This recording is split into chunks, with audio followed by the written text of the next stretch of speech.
Ao longo de meses, eu tenho meditado com os irmãos no Evangelho que eu chamei de Poeta João.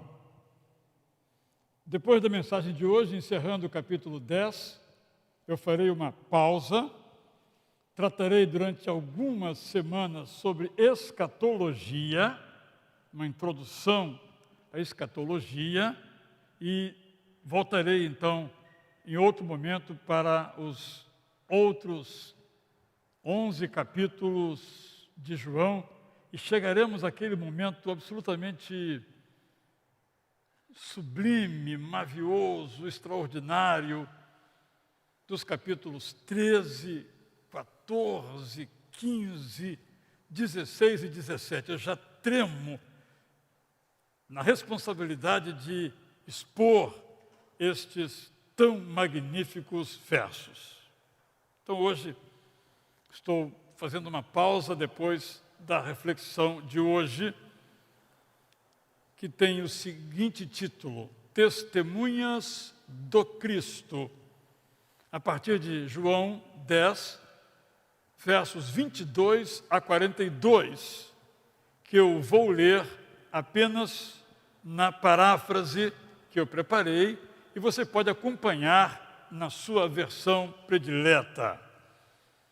E se você, inclusive, achou alguma coisa inadequada na paráfrase, me escreva para que eu possa melhorá-la. João 10, 22 e seguintes.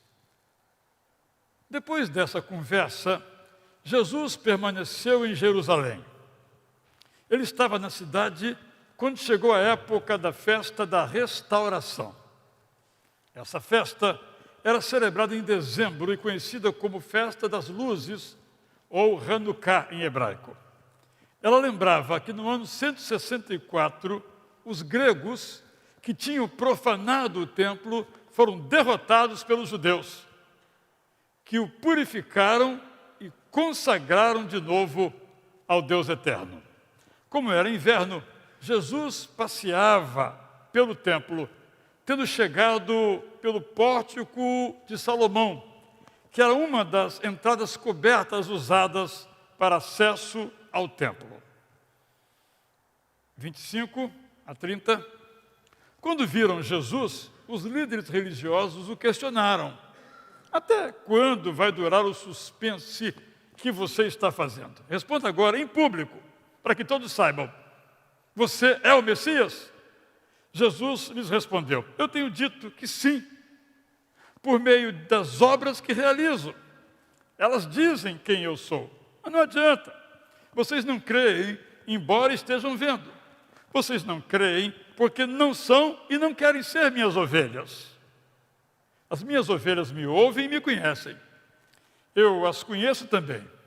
Quando as chamo, elas me seguem. Eu dou a elas a vida eterna. Elas nunca morrerão espiritualmente. Jesus concluiu: saibam que quem faz isto é o meu Pai eterno, que é o maior. Ninguém pode arrebatar as ovelhas das minhas mãos. Eu e o Pai eterno somos um. Versos 31 a 38. Enraivecidos, os líderes religiosos novamente se armaram de pedras para o matar. Jesus lhes perguntou: vocês querem me apedrejar? A mim, que tenho realizado as boas obras de Deus entre vocês? A propósito, por qual delas vocês acham que eu mereço morrer? Eles responderam: não se trata disso. Nós vamos apedrejar você por causa de sua blasfêmia, ao dizer que é Deus. Não fique se passando por Deus, porque você não é. Ninguém pode ser. Jesus respondeu: então vamos lá. Recordemos um dos salmos das Escrituras que não falham. Lemos nelas que o Deus eterno diz o seguinte: vocês são deuses. Ora, se ele fala assim sobre algumas pessoas que se consideravam como deuses pela autoridade que tinham, por que vocês dizem que eu estou blasfemando por dizer que sou o Filho de Deus? Eu fui separado e enviado pelo Pai eterno para fazer o que estou fazendo. Vejam só, se eu não faço as obras do Pai eterno, vocês não creem em mim. Se faço, vocês não creem do mesmo modo. Então, interpretem corretamente, pelo menos, as obras que tenho feito. Se fizerem isto, vão conhecer e compreender que o Pai eterno está em mim e eu estou nele. Versos 39 a 42. Foi a gota d'água. Os líderes religiosos fizeram de tudo para pôr as mãos nele, mas Jesus escapou. Ele se retirou dali, atravessou o rio Jordão, uns 60 quilômetros distante de Jerusalém, e por algum tempo ficou ali, no mesmo lugar onde João Batista batizara quando começou o seu ministério. Quando souberam que Jesus estava nessa região, muitas pessoas foram ao seu encontro com palavras bem claras. Mestre, João Batista não fez essas coisas que o Senhor está fazendo, mas tudo que ele falou a seu respeito é completamente verdadeiro. E naquele lugar, muitas pessoas confessaram que criam em Jesus. A primeira informação que quero lembrar aos irmãos é sobre essa festa. Como nós sabemos, depois da volta do cativeiro babilônico, Judá manteve uma autonomia relativa até que os gregos de Alexandre o Grande conquistaram Jerusalém e se impuseram a partir do ano 332. Foi curto esse período, porque os egípcios tomaram o controle da região, mas logo esse controle retornou aos gregos no chamado domínio Seleucida. Foi neste contexto que o rei Antíoco IV Epifânio mandou construir um altar de culto ao deus Zeus no templo. E ainda determinou que os sacrifícios fossem celebrados, os sacrifícios dos judeus fossem celebrados diante de uma imagem dele, Antíoco IV. Os judeus se rebelaram sob a liderança de Judas Macabeu. Eu vou ler aqui as lindas linhas que escreveu o historiador Flávio Joséfo, no segundo século de nossa era, sobre esse momento. Judas, após obter tão grandes vitórias sobre os generais do exército de Antíoco, persuadiu os judeus a ir a Jerusalém, dar graças a Deus, como lhe eram devidas, purificar o templo e oferecer sacrifícios. Quando lá chegaram, no entanto, encontraram as portas queimadas e os muros cheios de mato, o qual havia crescido durante aquele período de inteiro abandono.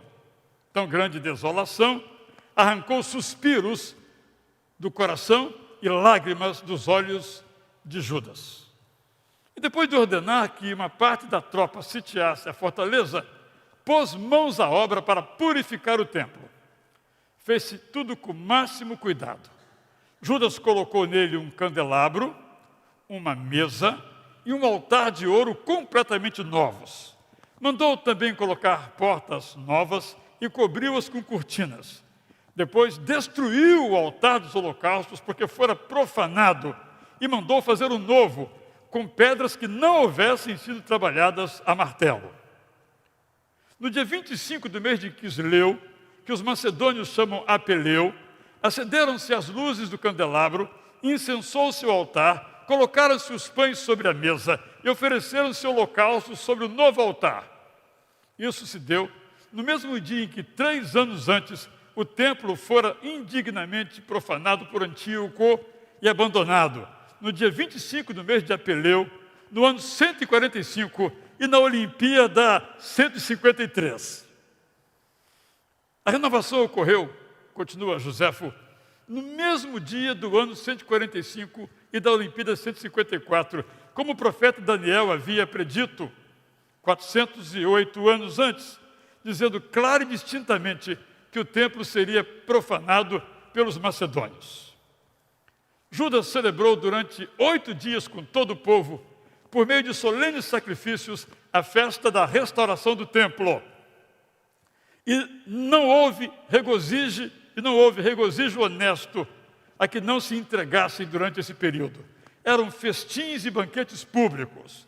O ar ressoava, os hinos e cânticos se elevavam em louvor a Deus, e a alegria de se ver, depois de tantos anos, quando menos se esperava, a restauração dos antigos costumes de nossos pais e a prática de nossa religião foi tão grande que foi determinado realizar-se todos os anos aquela festa, durante 8 dias. Chamaram das festas das luzes, porque, segundo a minha opinião,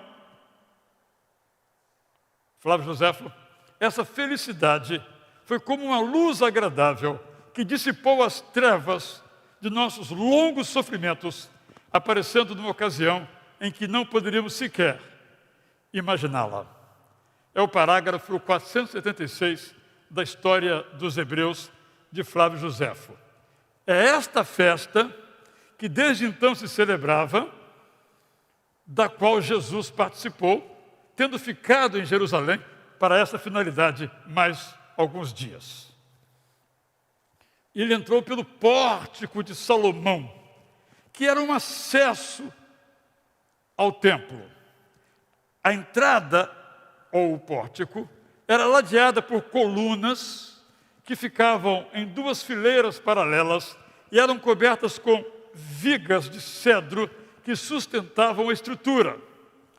No alto da coluna ficava o capitel, ou coroa, ou cabeça. E essa cobertura oferecia sombra aos peregrinos, em especial quando vinham de muito longe para participar das festas judaicas. Quando lemos o texto, surpreendemos com uma citação que Jesus faz do Salmo 82:6. Jesus disse: não está escrito na lei de vocês, eu disse, vocês são deuses? Se ele chamou deuses aqueles a quem dirigida a palavra de Deus, e a Escritura não pode falhar, então como vocês dizem que aquele que o Pai santificou e enviou ao mundo está blasfemando só porque declarei que sou filho de Deus? A palavra para Deus no Salmo é Elohim. E o contexto mostra que são juízes que se reúnem num tribunal para o seu ofício de julgar. Não uma afirmação de que são deuses, mas uma aceitação de que era assim que eles se tratavam, isso então é empregado. Se me permitem uma piada, hoje é muito difícil contar piada porque tudo interpreto como sendo incorreto politicamente, mas vai uma lá. Se for, você me perdoe. Mais ou menos, acho que nos ajuda a entender esse contexto, a seguinte piada. Os médicos acham que são deuses. Os juízes têm certeza. Um pouco dessa anedota para mostrar o que o texto aqui está falando. O Salmo, então, não está admitindo que esses juízes são realmente deuses, mas que achavam que eram. A paráfrase que eu fiz, acho que ajuda a entender também. Jesus respondeu, então vamos lá.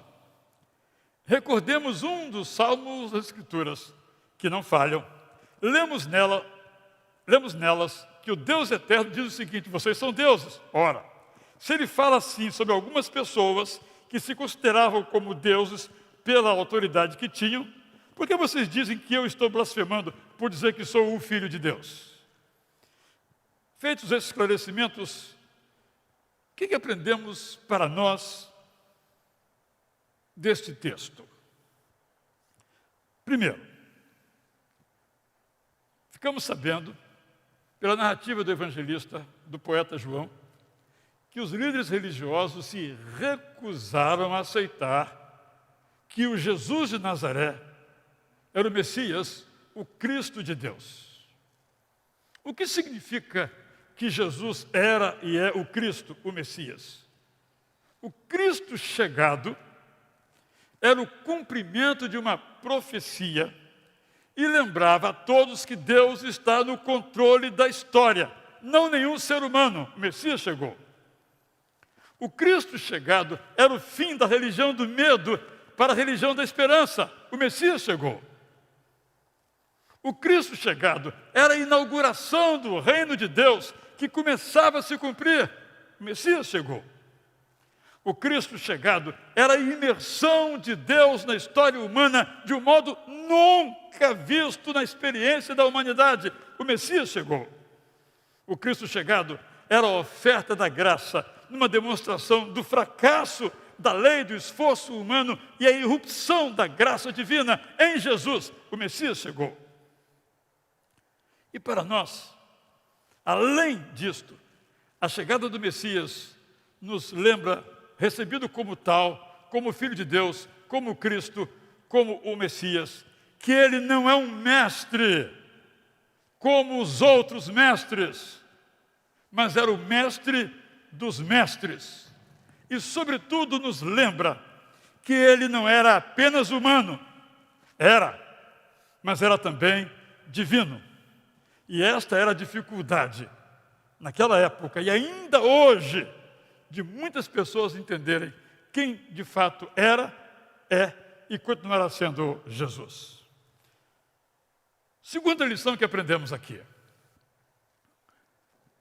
Jesus não só afirmou que era o Messias, como demonstrou com palavras e gestos. Ele chama de obras, trabalhos. O que ele fez demonstrava então quem ele era. Mas as pessoas viam, mas não criam. Que obra Jesus Cristo fez? Naquele momento ali eles tinham visto algo extraordinário. Ele tinha curado um cego de nascença. E o próprio cego disse: olha, na história de Israel, não há nenhum registro de uma cura como a minha.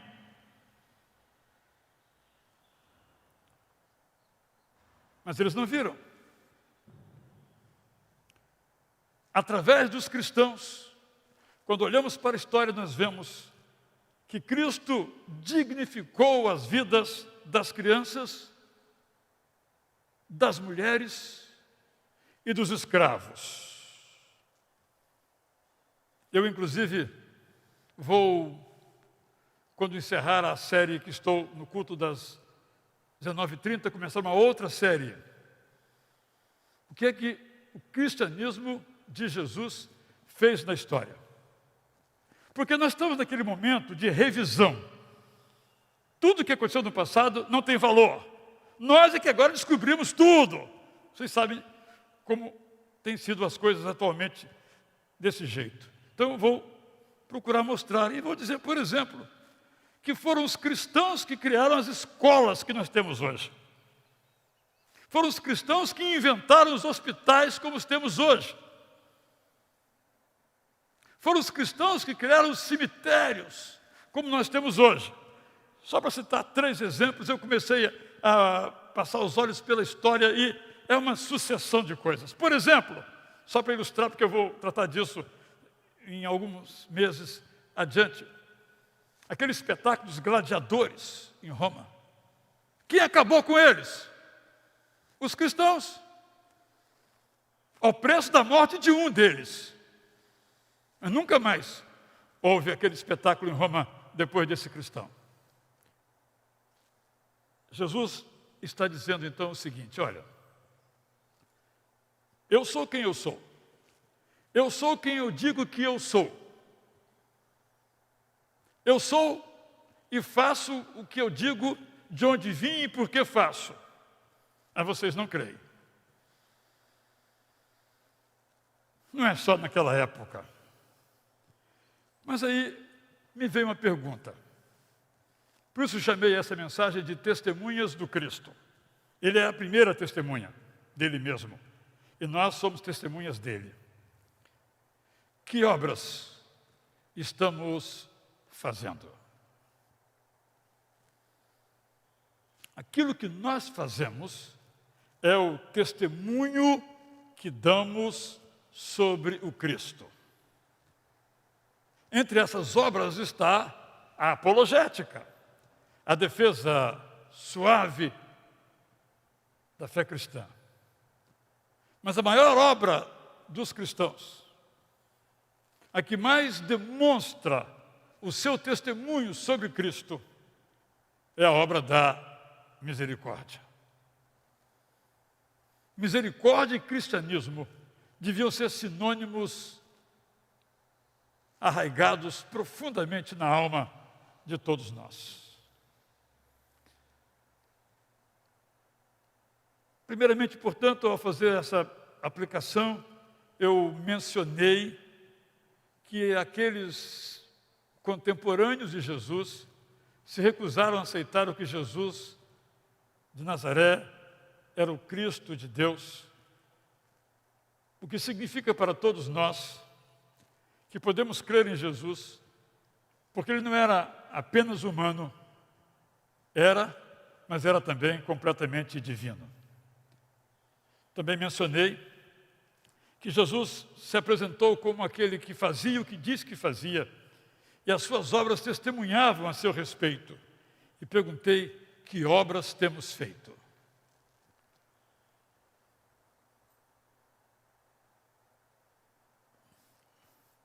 Nesse momento eu estou num drama intelectual. Vocês sabem que a palavra evangelho não existia em língua portuguesa. Na verdade, nem existe em língua portuguesa, porque é uma transliteração do grego euangelion. A nova versão transformadora, por exemplo, não usa a palavra evangelho, usa boa notícia. E o Jim Peterson, na sua magnífica paráfrase da mensagem, usa a mensagem, daí o título do seu próprio texto. Por que eu estou nessa dúvida? Eu sinto grande desejo de manter evangelho. Mas evangelho se confunde com evangélico. E a palavra evangélico hoje não é uma boa testemunha de Cristo.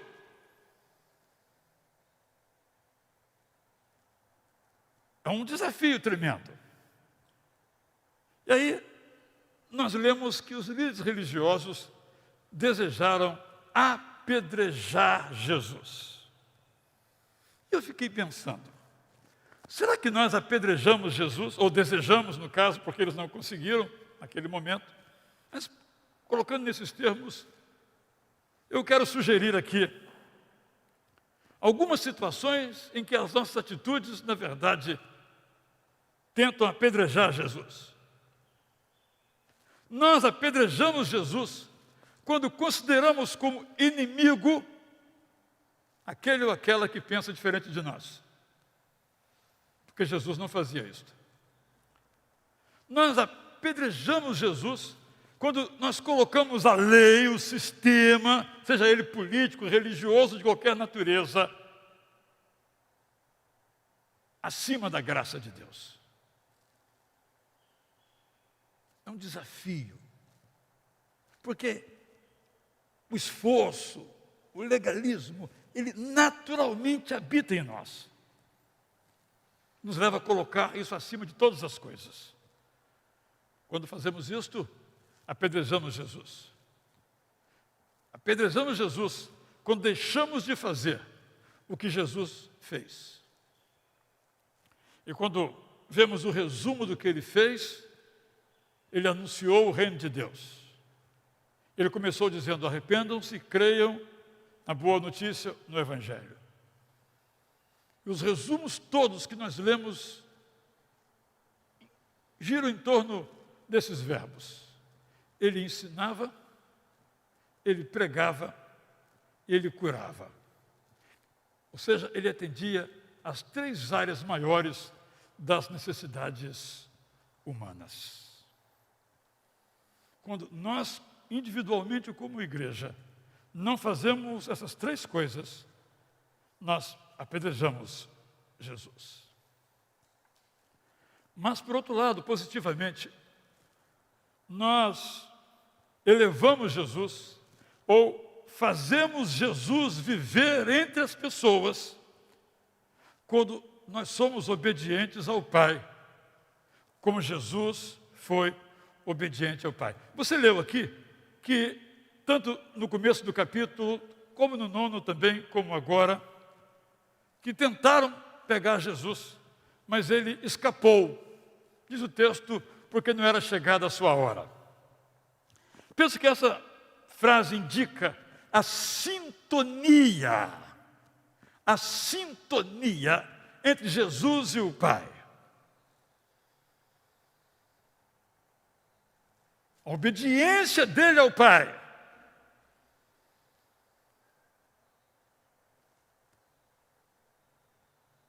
E quando nós estamos em sintonia com o Pai, obedecendo ao Pai, Jesus vive entre as pessoas.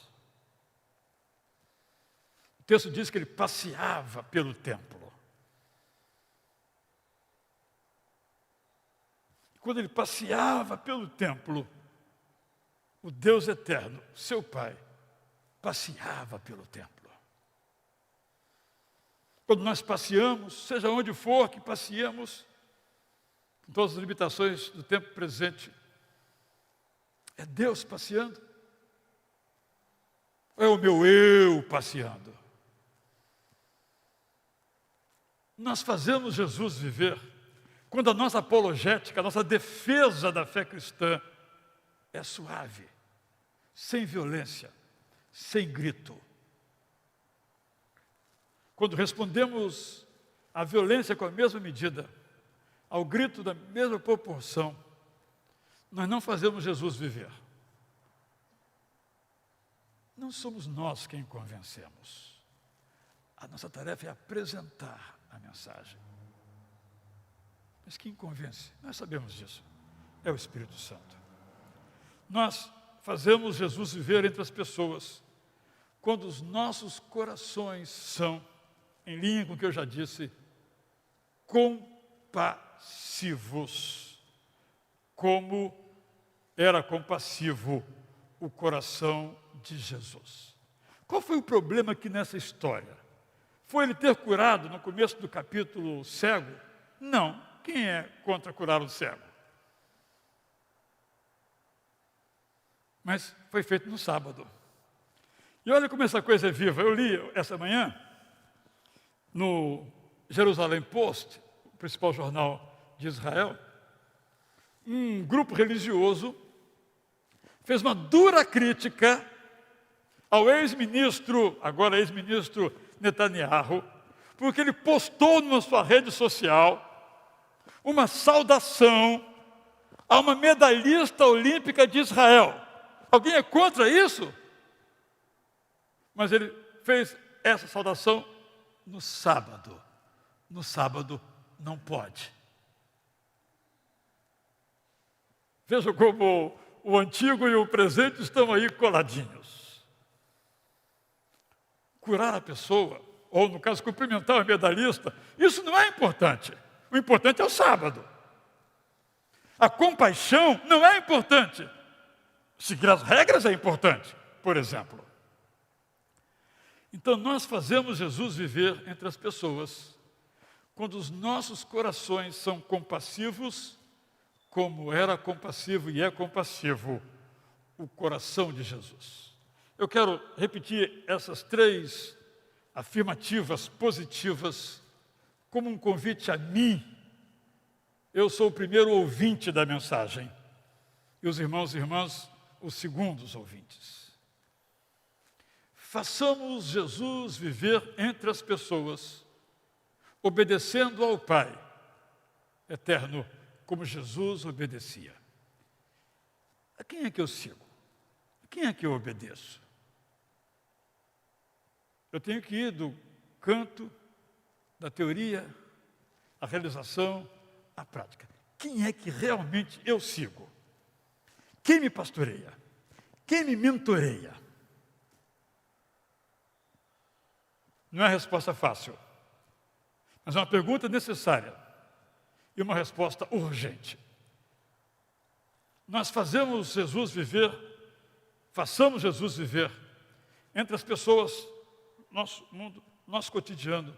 Quando nós falamos de Jesus, nós o fazemos de um modo suave, sem jogar as regras do mundo. Essas não são as nossas armas. Façamos Jesus viver, não demonstrando compaixão. Compaixão não se demonstra. Não é um projeto, não é um plano. Se nossa igreja fizer tal coisa de misericórdia, a sociedade vai perceber.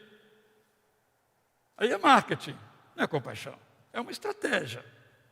Mas se a compaixão estiver no nosso coração, ela vai sair, não vai caber, vai soltar, vai se explodir, vai arrebentar, vai abençoar pessoas. Então, eu tenho que me perguntar, Israel, eu faço essa pergunta concreta.